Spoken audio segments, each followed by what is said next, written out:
The name's Terrier, Boston Terrier. Hey y'all, today we're taking a look at the Walther PPK-S in 22 long rifle.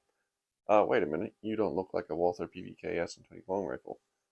Why do you look so sad? I think it's because I woke him up. I mean, it's like 9 o'clock in the morning and that's entirely too early for him to...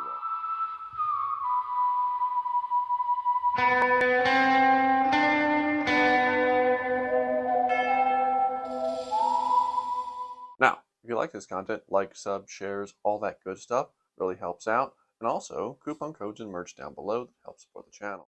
Here we are on the bench with the PPK-S, and I got to say there's not much difference between this and its center fire counterpart. Size, weight, all pretty much about the same, right? Operates the same. So with this review, there's a lot of good, a little bit of bad, and then one thing that's kind of ugly. But first I'm going to start with the features and I'll move along through that stuff. So this gun has a 10 round capacity magazine. All the magazines have the thumb rest, which I kind of like. With the PPK, it's pretty much mandatory for me, whereas with the PPK-S, it's just nice. I do still find myself, having my third finger being held by it, but so it is nice to have it, whereas even though it has the extended grip. So that's one of the main features of the PPK-S versus standard PPK, is they lengthen the grip, and in the centerfire version, you get more shots, whereas with this version, you get 10 shots. So it's nice that they have the thumb rest on all of the mags. So 10 shot capacity. The sights on this are actually pretty good for a little 22 pistol. So you get a couple different front sights you can knock out here and replace for if you really want to fine tune and hone in this gun to specific ammo. And then the rear sight is you can loosen this, and it's windage adjustable, which is nice. So you can really make this an accurate little gun. The trigger is double single action, just like the original. So how it operates, right, is the first shot, and here's the thing I'll talk about that's ugly. Your first shot is double action, right, if you don't have the hammer cocked. And they rate it at about 16 pounds. Now, it's a very heavy 16 pounds. I shoot a lot of revolvers. I'm used to a lot of long, heavy trigger pulls. But with this trigger in single or in double action, it is extremely heavy. So definitely not something you're going to be able to hand to someone with weak hands. But after the first shot, right, and I'll take out the mag for this, it switches to single action, right? So the hammer will stay back and you'll have single action. That trigger pull is very clean, very nice, and I found it's a lot of fun to shoot this gun in single action, again with the hammer cocked back. The gun has a decocker / safety. You see here, it's marked on the side there, right? So to decock the gun, all you do is flip this down. It'll drop the hammer safely, decock the gun. And when you flip it back up, it returns the gun to being able to fire in double action. So that's a nice feature on the gun. Grips on these guns, it's just a regular old plastic polymer grip, but they don't feel that cheap. Feels good in the hand. The gun overall, again, PPKs I've always found feel pretty good in the hand. This gun is no exception. Plastic grips are, they're not, again, they don't really take away from the gun. I've had certain guns that they feel like they have a cheaper plastic grip. For instance, I just reviewed the new FN High Power, and I said that one of the only detriments to that gun was the plastic grip.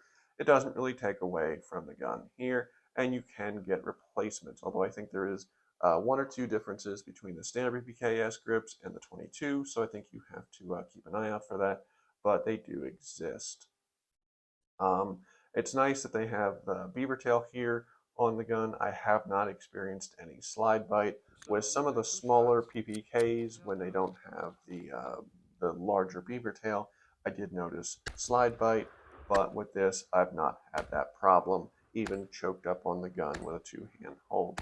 Disassembly of this gun is, well, very simple. I'm not going to do it, but basically all you got to do is pull this down. You do have to hold this down, whereas in previous PPK and PPK-S models, you would pull this trigger guard down and then slide it to the side.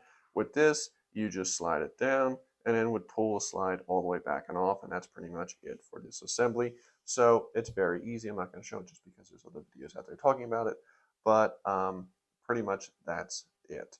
So I have found this gun to be really good and accurate. I've taken it out to the range multiple times, and at distances, 7, 10, 15, 20 yards.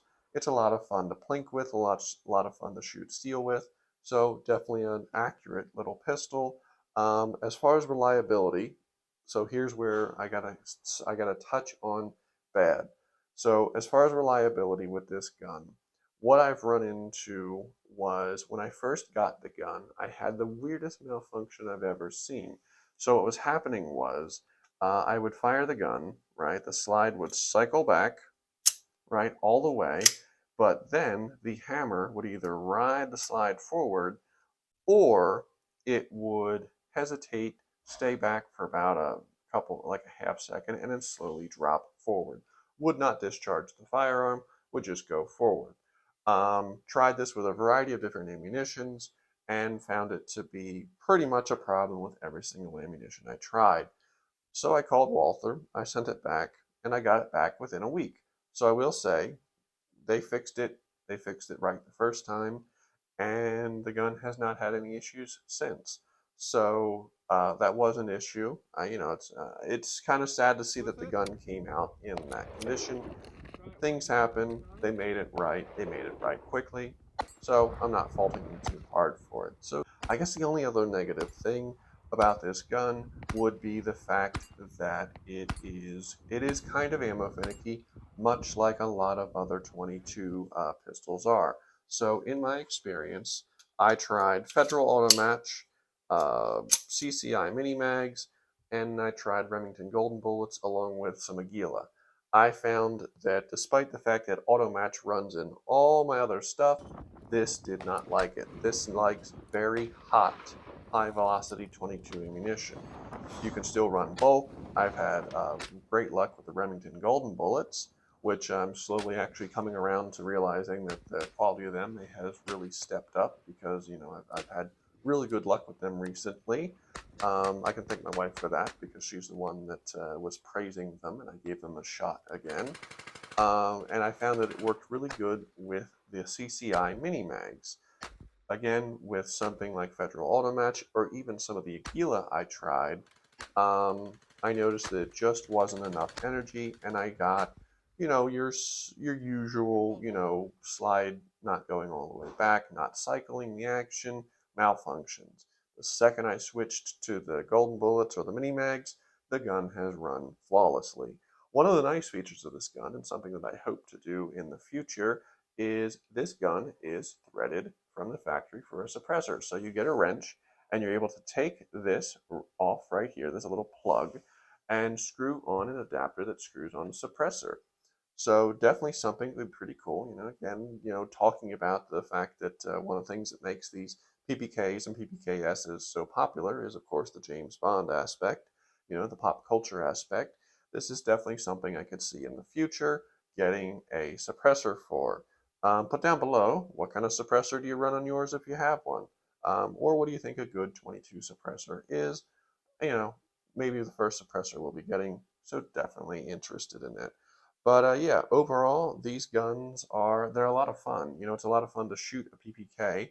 Unfortunately, with the price of ammo and everything, shooting a gun in 32 or 380, it's not cheap. So being able to have a 22 option that pretty much operates the same as the centerfire counterpart really makes it's a good little thing to take to the range. They're not terribly expensive. They're hovering around $400, which is nice. So you're not paying, an arm and a leg for something. So it's a really nice, you could use it as a training aid. You could use it just as a fun plinker. Overall, I think they're just a fun little gun. But put down below what you think. Do you have one? Have you ever shot one? Does yours, like or dislike certain types of ammo? Let me know down below what you think, and have a good day.